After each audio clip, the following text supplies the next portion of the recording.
Hello and welcome. My name is Barka Dutt. We are on the ground in Tamil Nadu. At this point, I'm in a small village in Salem. Tamil Nadu in the last 24 hours has registered, in fact, a huge number of COVID cases, being the state in this last 24 hours that has contributed the maximum number of cases. So remember, the wave keeps shifting. There was a point when Maharashtra was at the top of that chart. Now in this past day, it is Tamil Nadu. We are traveling across India, not from behind a sanitized little table or inside a studio. We were in Karnataka, now we're in Tamil Nadu, bringing you voices from the ground. But the one voice from Tamil Nadu who's really been attracting the headlines in the last few weeks is Tamil Nadu's new finance minister, Dr. Thiagarajan. He's somebody, and we can play some pictures as we bring him up. He's somebody who has been a banker on Wall Street. He's a graduate of the MIT Sloan School of Management. He has, of course, a family that has a long history in politics from the years of the Madras presidency. His family has also been closely associated with the management and the consecration ceremonies of some of the key temples of Tamil Nadu, something that led him to a ferocious battle, as it were, with Jaggi Vasudev. But at the moment, he says he's concentrating all his energies on the COVID management of this state, which is, of course, the most important thing to talk about, alongside the economy of not just Tamil Nadu, but of course the country as a whole. Let me welcome Dr. Thiagarajan to the program, the Finance Minister of Tamil Nadu, and great to have you with us. Namaskar and thank you. I've got to start by asking you. Before the DMK government won the elections and is now leading Tamil Nadu, you were making the point that the previous government was fudging the data. And I personally, as a reporter who's traveled across India, has found that happening in every state. The huge, gigantic gap between our official data and how many are actually dying from COVID. Now that you're in government, how accurate do you find the data, the death data to be, and what are you doing to make it more real, both the cases and the fatalities? Yeah, I think that's a very good question. I think, we all take direction from our Chief Minister, and he was very clear the minute we came to office. He said, there's no point in hiding the data, trying to fool people. I want transparency. I want real data.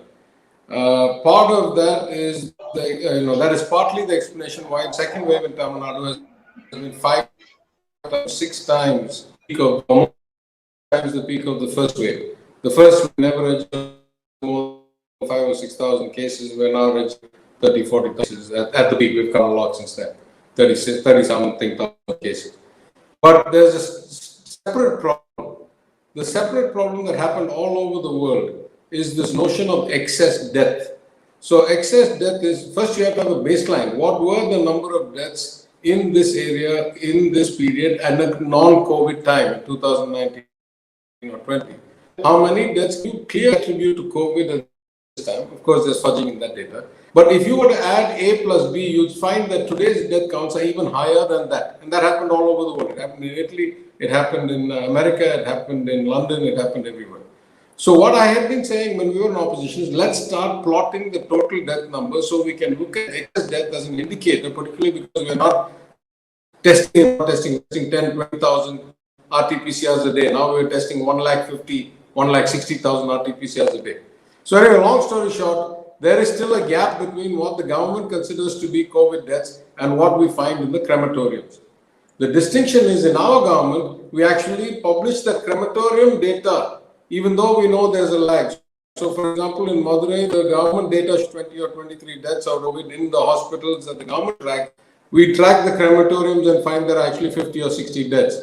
Now, these excess deaths could be explained many ways, as you know, dialysis patients who otherwise did not get it, or, accident victims that could not get ICU. There's many reasons you could have excess deaths or mental depression. But I would say that because we have tracked the deaths in a scientific way to help us decide which way, the trend is going, has been one of the reasons that Tamil Nadu has greatly brought the second wave under control. And in particular in Madurai, we are about 1/3 the levels of the peak of 2 weeks ago. Within 2 weeks, we've been able to flatten the curve that dramatically for this, among other reasons. You make a really interesting point about using the crematorium data, and I just want to clarify with you. Are you saying that in Tamil Nadu, there's been a conscious effort to bridge the gap between the cremation ground data and the official data, and you're treating cremation ground data as official data? And I asked you this because I was in one of the 3 crematoriums for COVID cremations in Salem, and the cremation manager told me that there's been a tenfold increase in the deaths in the last, couple of weeks. And are you saying that as a state government, you are ready to be transparent, you are ready to accept cremation ground data as official data? Because in all the other states I've traveled to, there's a huge gap between crematorium data and official data. Yeah, and let me be a bit more precise. The leader's view is leader's view. He says transparency, get everything done. Then he sent us off to our respective districts. I came to Madurai district where my constituency is. Every district took a slightly different approach because we all got hands-on and we took control. We who talk about federalism and states' rights also then power should be devolved to the districts and the panchayats and the district unions and so forth. So we have taken a district-wide approach. In Madurai district, we did notice that the crematoriums were getting backed up. So we did 2 things. The first is we started tracking that data daily, at least at management level. I'm not 100% sure what's being published to the public, but at the management level, internally, the collector, the monitoring officer, the ministers, we set up that is a bit unique to Madurai district, I think. We took a very scientific, distributed, kind of quantitative approach. And what we did is we realized that we would need more crematorium space. So just as we are setting up oxygen plants right now, should there be a third wave, that we will be oxygen dependent. In Madurai district, oxygen, in another 2 months, we can generate 8,000 liters per minute using CSR funds, and industrialists who are qualified to do this. The same way we started construction of additional crematoriums, just to make sure that should there be a problem like this. I'm very happy to say that the crematorium utilization rates have dropped by more than half. They are now about 1/3 of where they were at the peak 10 days or 15 days ago. We are not going to stop. We're still going to build the crematorium. But you see, a crisis like this requires distributed decision making. This requires many brains and many kind of specialists to be involved. And so I can say for sure, I'm not tracking other districts that I already have a workload that is quite high between my MLA work, the district work, and my ministry. So I'm not actually looking at COVID in other districts. It's not my day job.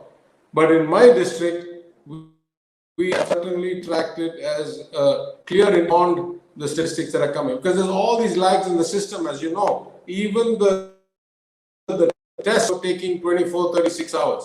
So we had to ramp up the testing technology. We had to get additional machines.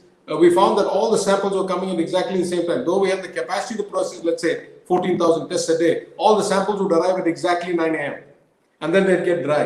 So we tried to go shift-wise, but then you can't make people work like middle of the night to deliver samples.